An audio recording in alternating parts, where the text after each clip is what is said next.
Hello dear students, എജുമി NIS പുതിയൊരു വീഡിയോയിലേക്ക് സ്വാഗതം. NIS 2025 ഒക്ടോബർ എക്സാം എഴുതുന്നവർക്ക് പൊളിറ്റിക്കൽ സയൻസിലെ ചില ഇമ്പോർട്ടൻ്റ് ആയിട്ടുള്ള ടോപ്പിക്സ് ഏതൊക്കെയാണ് എന്നുള്ളതാണ് ഇന്നത്തെ വീഡിയോയിൽ നമ്മൾ ചർച്ച ചെയ്യാൻ പോകുന്നത്. അപ്പോൾ നമുക്ക് വീഡിയോയിലേക്ക് കടക്കാം. 2025 ഒക്ടോബറിൽ എക്സാം എഴുതാൻ ഉദ്ദേശിക്കുന്നവർക്ക് പൊളിറ്റിക്കൽ സയൻസിൽ ഏതൊക്കെയാണ് വിഷയങ്ങൾ വരിക എന്നുള്ളത് നമുക്ക് ഡീറ്റെയിൽ ആയിട്ട് നോക്കാം. അപ്പോൾ ആദ്യം തന്നെ നമ്മൾ മനസ്സിലാക്കേണ്ട ഒരു കാര്യമുണ്ട്. എക്സാം 100 മാർക്കിലാണ് വരുന്നത് അല്ലേ. 100 മാർക്കാണ് എക്സാം ഉള്ളത്. പൊളിറ്റിക്കൽ സയൻസിന്റെ എക്സാം ആയതുകൊണ്ട് തന്നെ തിയറി ക്വസ്റ്റ്യൻസ് ആയിരിക്കും ഉണ്ടാവുക, അല്ലെങ്കിൽ തിയറി പേപ്പേഴ്സ് ആയിരിക്കും ഉണ്ടാവുക. എന്തുണ്ടാവില്ല? പ്രാക്ടിക്കൽസ് ഒന്നും ഉണ്ടാവില്ല. അപ്പൊ നമുക്ക് നോക്കാം. അതാണ് പറഞ്ഞത്. എങ്ങനെയാണോ ക്വസ്റ്റ്യൻ ടൈപ്പ് ഉണ്ടാവുക നോക്കടാ.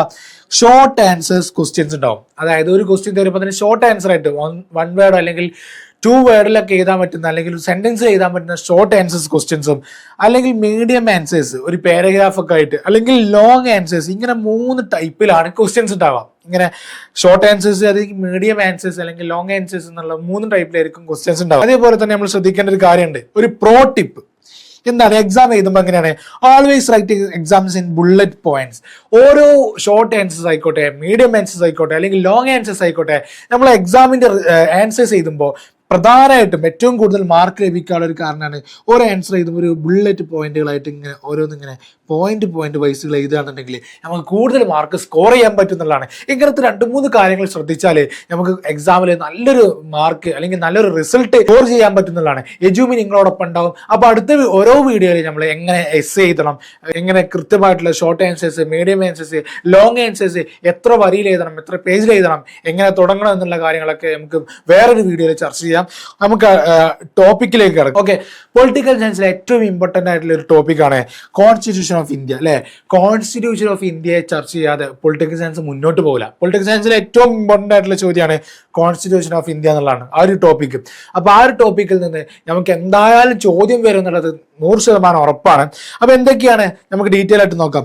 ഒന്നാമതാണ് preamble and philosophy of the constitution. കോൺസ്റ്റിറ്റ്യൂഷന്റെ ഫിലോസഫി, അതായത് അതിനെക്കുറിച്ച് പറഞ്ഞിട്ടുള്ള കീവേഡ്സ്, ഒരുപാട് കീവേഡ്സ് പ്രിയാമ്പിളിനെ കുറിച്ച് പറഞ്ഞിട്ടുണ്ട്. അതേപോലെ തന്നെ ഒബ്ജക്റ്റീവ്സ്, എന്തിനാണ് ഈ കോൺസ്റ്റിറ്റ്യൂഷൻ കൊണ്ടുവന്നിട്ടുള്ളത്, അല്ലെങ്കിൽ ഈ കോൺസ്റ്റിറ്റ്യൂഷന്റെ കാര്യം എന്താണ്, അതിന്റെ ലക്ഷ്യങ്ങൾ എന്താണെന്നുള്ളതാണ് പറയുന്നത്. അതുപോലെ തന്നെ സിഗ്നിഫിക്കൻസ്, അതിന്റെ ഇമ്പോർട്ടൻസ് എന്തൊക്കെയാണ്. അതേപോലെ തന്നെ കോൺസ്റ്റിറ്റ്യൂഷനിൽ പെട്ടതാണ് പ്രിയാമ്പിൾ അല്ലെ. We the people of India എന്നാണ് പ്രിയാമ്പിൾ അതിന്റെ ആമുഖം തുടങ്ങുന്നത്. നമ്മൾ ഇന്ത്യൻ ജനത എന്നുള്ള ഒരു അർത്ഥവ്യത്യായ ഒരു വാക്യത്തിലാണ് ഇന്ത്യൻ പ്രിയാമ്പിൾ അല്ലെങ്കിൽ കോൺസ്റ്റിറ്റ്യൂഷൻ തുടങ്ങുന്നത്. അപ്പോൾ അതുമായി ബന്ധപ്പെട്ട ചില കാര്യങ്ങൾ, അതിൽ അമെൻമെന്റ് നടത്തിയത് ഏതൊക്കെയാണ്, അതിൽ സോഷ്യലിസ്റ്റ് സെക്യുലർ ഇന്റഗ്രിറ്റി എന്നുള്ള വേർഡ് 1976 42ാമത് അമെൻമെന്റിൽ ചേർത്തതാണ് എന്നുള്ള ചില കാര്യങ്ങളൊക്കെ, ഇമ്പോർട്ടന്റ് ആയിട്ടുള്ള കാര്യങ്ങളൊക്കെ നമ്മൾ ഓർത്ത് വെക്കേണ്ടതുണ്ട്. അടുത്തൊരു ടോപ്പിക്കാണ് fundamental rights and fundamental duties അല്ലെ. കോൺസ്റ്റിറ്റ്യൂഷൻ ഓഫ് ഇന്ത്യയിലെ ഏറ്റവും പ്രധാനപ്പെട്ട പാർട്ട് 3 അതേപോലെ പാർട്ട് 4A വരുന്ന fundamental rights and fundamental duties, അതായത് 51A ആണ് ഫണ്ടമെന്റൽ ഡ്യൂട്ടീസ് ഒക്കെ വരുന്നത്. 51A. അപ്പൊ എത്ര ഫണ്ടമെന്റൽ, ഏകദേശം 8ഓളം ഫണ്ടമെന്റൽ ഡ്യൂട്ടീസ് കോൺസ്റ്റിറ്റ്യൂഷൻ നമ്മളെ ഇന്ത്യൻ ഭരണഘടനയിൽ പറയുന്നുണ്ട്. അതേപോലെ തന്നെ ഫണ്ടമെന്റൽ റൈറ്റ്സ് ആർട്ടിക്കിൾ 12 അല്ലെങ്കിൽ 14 മുതൽ ആർട്ടിക്കിൾ 32 വരെ, കോൺസ്റ്റിറ്റ്യൂഷൻ റെമഡീസ് അടക്കമുള്ള 32 വരെയുള്ള ഇതാണ് ഫണ്ടമെന്റൽ റൈറ്റ്സ്. അതേപോലെ തന്നെ അതിന്റെ ലിമിറ്റേഷൻസ്, ഇമ്പോർട്ടൻസ്, ഇതൊക്കെയാണ് പറയുന്നത്. മൂന്നാമത്തെ കോൺസ്റ്റിറ്റ്യൂഷൻ ഓഫ് ഇന്ത്യയിലെ ഏറ്റവും പ്രധാനപ്പെട്ട മൂന്നാമത്തെ ടോപ്പിക്കാണ് DPSP അല്ലെ. DPSPന്റെ ടൈപ്സ് ചോദിക്കാം. അതെ, DPSP എന്ന് പറയുമ്പോൾ അതിന്റെ ടൈപ്സ് ചോദിക്കാം. റിലേഷൻ വിത്ത് ഫണ്ടമെന്റൽ റൈറ്റ്സ്, എങ്ങനെയാണ് ഫണ്ടമെന്റൽ റൈറ്റ്സുമായിട്ട് ഇത് റിലേഷൻ ചെയ്യുന്നത് എന്നുള്ളതൊക്കെ ചോദിക്കാം. ടൈപ്സ് ആകുമ്പോൾ എന്തൊക്കെയാണ്. അതേപോലെ തന്നെ ഈ 35 to 50 വരെയാണ്, ഏകദേശം 50 ആർട്ടിക്കിൾ 50 വരെയാണ് ഈ directive principles of state policy അഥവാ DPSP പറയുന്നത്. അതിൽ നിന്ന് തന്നെ ടൈപ്സ് നോക്കുകയാണെന്നുണ്ടെങ്കിൽ സോഷ്യലിസ്റ്റ് പ്രിൻസിപ്പിൾ അതിലുണ്ട്, ഗാന്ധിയൻ പ്രിൻസിപ്പിൾ ഉണ്ട്, അതേപോലെ തന്നെ മറ്റു ചില പ്രിൻസിപ്പിളുകൾ അതിൽ പറയുന്നുണ്ട് അല്ലെ. ഗാന്ധിയൻ പ്രിൻസിപ്പിൾ ഒക്കെ കൃത്യമായിട്ട് പറയുന്നുണ്ട്. ഓരോ വില്ലേജുകളിലെയും വില്ലേജ് ഇൻഡസ്ട്രികളിലെയും അത് മെച്ചപ്പെടുത്താൻ വേണ്ടി എന്നുള്ള ഗാന്ധിജിയുടെ ചില പ്രിൻസിപ്പിൾസ് ഒക്കെ അതിൽ പറയുന്നുണ്ട്. അപ്പൊ അതാണ് മൂന്നാമത്തെ ടോപ്പിക്. ഇനി നാലാമത്തെ നോക്കാം, യൂണിയൻ ലെജിസ്ലേച്ചർ, അതായത് പാർലമെന്റ് സ്ട്രക്ചർ എങ്ങനെയാണ്, അതിന്റെ പവേഴ്സ് എന്തൊക്കെയാണ്, അതല്ലെങ്കിൽ അതിന്റെ ഫങ്ഷൻസ് എന്തൊക്കെയാണ് എന്നുള്ളതൊക്കെയാണ് ഈ യൂണിയൻ ലെജിസ്ലേച്ചർ ചർച്ച ചെയ്യുന്നത്.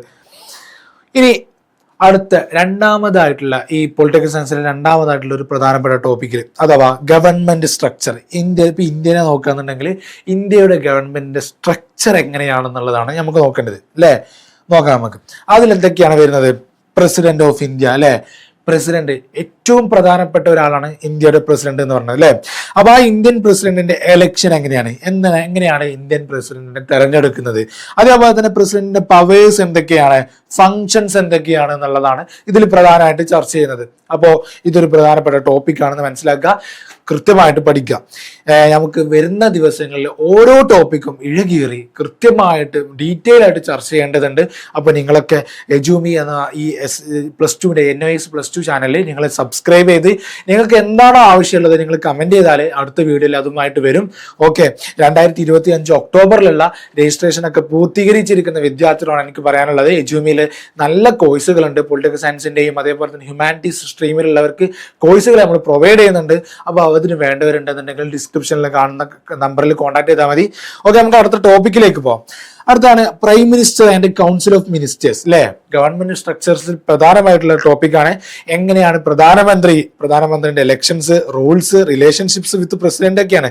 കൗൺസിൽ ഓഫ് മിനിസ്റ്റേഴ്സ് അല്ലെ, പ്രധാനമന്ത്രിയോട് കൂടെയുള്ള കൗൺസിൽ ഓഫ് മിനിസ്റ്റേഴ്സ് ഉണ്ടാവുമല്ലോ, മന്ത്രിമാരടക്കമുള്ള.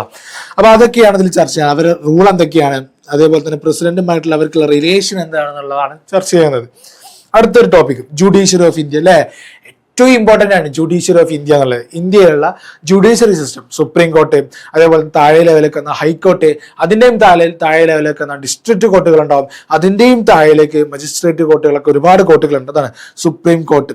അതായത് പ്രധാനമായിട്ട് അതിൻ്റെ പവേഴ്സ് ഉണ്ടാവും. അതേപോലെ ജുഡീഷ്യൽ റിവ്യൂ അല്ലെ. ജുഡീഷ്യൽ റിവ്യൂ എന്ന് പറഞ്ഞാൽ ഏറ്റവും ഒരു സുപ്രധാനമായിട്ടുള്ള ഒരു കാര്യമാണ്. കാരണം ഏതൊരു നിയമവും പാസ്സാക്കിയാൽ ആ നിയമം ഭരണഘടനയുമായിട്ട് ഒത്തുപോകുന്നുണ്ടോ എന്നുള്ളത് നോക്കേണ്ടത് ആരുടെ കടമയാണ്? അത് സുപ്രീം കോടതിയിലെ ജുഡീഷ്യൽ റിവ്യൂ എന്നുള്ള നടത്തുന്ന ഒരു കാര്യമാണ്. അതേപോലെ തന്നെ ഇൻഡിപെൻഡൻസ് ഓഫ് ജുഡീഷ്യറി അല്ലെ. ഈ ജുഡീഷ്യറിക്ക് ഒരു ഇൻഡിപെൻഡൻസ് തന്നെ ഉണ്ട്. അതായത് ആരുടെയും ഭരണഘടനയുമായിട്ട് മുന്നോട്ട് പോകാനുള്ള ഒരു സ്വാതന്ത്ര്യം ആരും നൽകുന്നുണ്ട്? ഈ ജുഡീഷ്യറിക്ക് നൽകുന്നുണ്ട് ഇന്ത്യൻ ഭരണഘടന. ഓക്കെ, അടുത്തൊരു ടോപ്പിക്കിലേക്ക്, ഫെഡറലിസം ഇൻ ഇന്ത്യ. ഇന്ത്യയിലുള്ള ഫെഡറലിസം എന്താണ്? ഫെഡറൽ സിസ്റ്റം എന്ന് മനസ്സിലാക്കിയാലാണ് മനസ്സിലാവുക അല്ലെ. കൃത്യമായിട്ടുള്ള ഒരു ഭരണ ഡീസെൻട്രലൈസേഷൻ ആണ് അല്ലെ. Division of powers in between central and States അല്ലെ. സെൻട്രലും സ്റ്റേറ്റ്സ് തമ്മിലുള്ള പവേഴ്സ് ഡിവൈഡ് ചെയ്യുക എന്നുള്ളതാണ് ഈ ഫെഡറലിസം എന്ന് പറഞ്ഞാൽ. അപ്പൊ ഇന്ത്യയിലുള്ള ഫെഡറലിസം എങ്ങനെയൊക്കെയാണെന്നുള്ളതാണ് ചർച്ച ചെയ്യുന്നത്. ഇനി മൂന്നാമത്തെ ഒരു ടോപ്പിക്കാണ് പൊളിറ്റിക്കൽ തിയറീസ് അല്ലെ. പൊളിറ്റിക്കൽ സയൻസിൽ വരുന്നതാണ്. മൂന്നാമത്തെ ഒരു പ്രധാനപ്പെട്ട ടോപ്പിക്കാണ് പൊളിറ്റിക്കൽ തിയറീസ്. അതിൽ നമുക്ക് നോക്കാം. ഒന്ന് ഡെമോക്രസിയാണ്. ഡെമോക്രസി എന്ന് പറഞ്ഞാൽ അതൊരു തിയറിയാണ് അല്ലെ. ഇന്ത്യയാണ് ഏറ്റവും വലിയ ഡെമോക്രാറ്റിക് കൺട്രി എന്ന് നമ്മൾ പറയാറുണ്ട്. ഈ ഡെമോക്രസി എന്ന് പറയുമ്പോൾ അതൊരു തിയറിയാണ്. അതിൽ എന്തൊക്കെ നമ്മൾ പഠിക്കാണ്ട്? ഡെമോക്രസിന്റെ ടൈപ്സ് പഠിക്കാണ്ട്. വിവിധ തരം ഡെമോക്രസി ഉണ്ട്. എക്സാമ്പിൾ പറയുകയാണെന്നുണ്ടെങ്കിൽ ഇൻഡയറക്ട് ഡെമോക്രസി ഉണ്ട്, ഡയറക്ട് ഡെമോക്രസി ഉണ്ട്, അങ്ങനെ വിവിധ തരം ടൈപ്പുകളുണ്ട്. അതേപോലെ തന്നെ ഡെമോക്രസിയുടെ ഫീച്ചേഴ്സ്, മെറിറ്റ്സ്, ഡീമെറിറ്റ്സ്, ഇങ്ങനെ ഒരുപാട് കാര്യങ്ങൾ അതിൽ ചർച്ച ചെയ്യാനുണ്ട്. ഇനി അടുത്തൊരു ടോപ്പിക് പൊളിറ്റിക്കൽ തിയറീസ് തന്നെ അടുത്തൊരു ടോപ്പിക്കാണ് സെക്യുലറിസം ഇൻ ഇന്ത്യ. ഇന്ത്യയിലുള്ള സെക്യുലറിസം എങ്ങനെയാണ്? മതേതര രാജ്യമാണ് നമ്മൾ പറയുന്നുണ്ട്. അപ്പൊ ഈ മതേതര രാജ്യം എന്ന് പറയുമ്പോൾ എന്താണ് സെക്യുലറിസം കൊണ്ട് ഉദ്ദേശിക്കുന്നത്?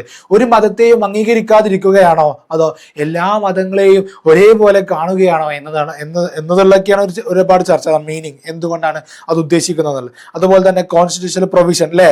നമ്മളെ ഭരണഘടനയിൽ ഒരുപാട് പ്രൊവിഷൻസ് പറയുന്നുണ്ട് അല്ലെ. ആർട്ടിക്കിൾ 25 എന്താ പറയുന്ന മക്കളെ?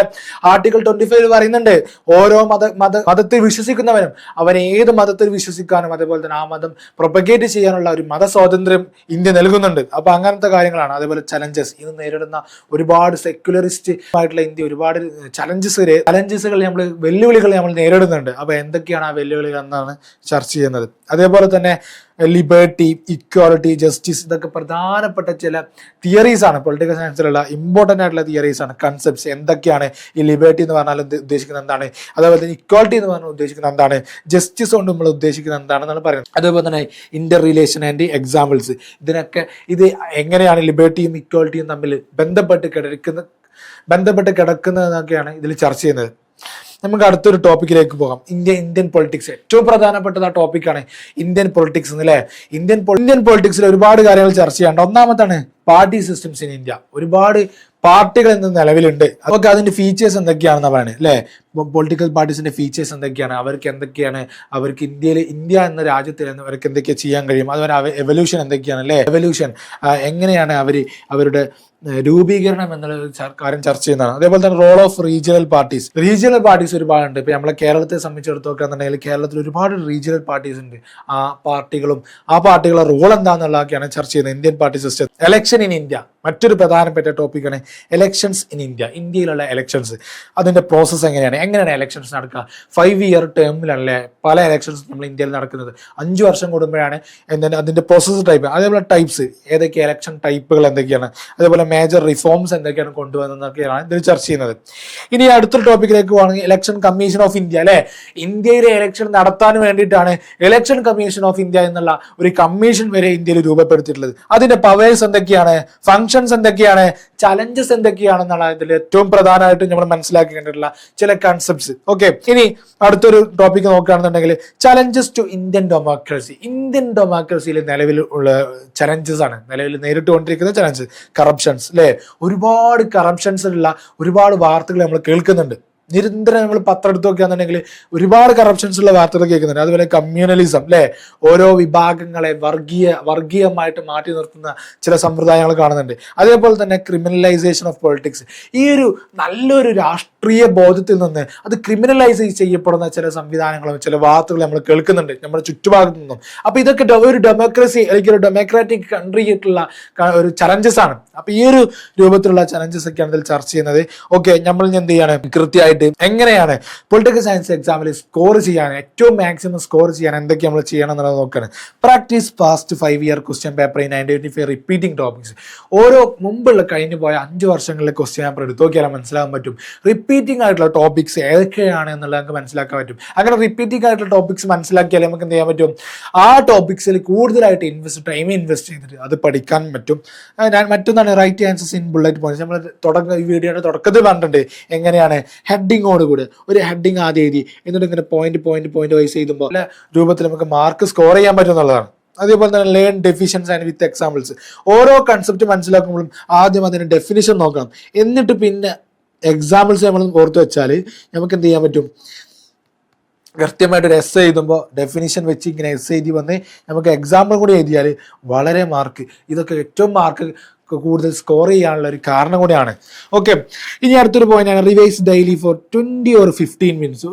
ദിവസവും ഒരു 15 മുതൽ 20 മിനിറ്റ് വരെ നിങ്ങൾ മാറ്റിവെച്ചാൽ, ഓരോ ടോപ്പിക്കും നിങ്ങൾ ചർച്ച ചെയ്യാൻ വേണ്ടി മാറ്റിവെച്ചാൽ നിങ്ങൾക്ക് നല്ലൊരു സ്കോർ ചെയ്യാൻ പറ്റും. അതേപോലെ തന്നെ create mind maps or charts for constitution and powers of government. അങ്ങനെ ഒരുപാട് കൺസെപ്റ്റ്സ് ഉണ്ടല്ലോ.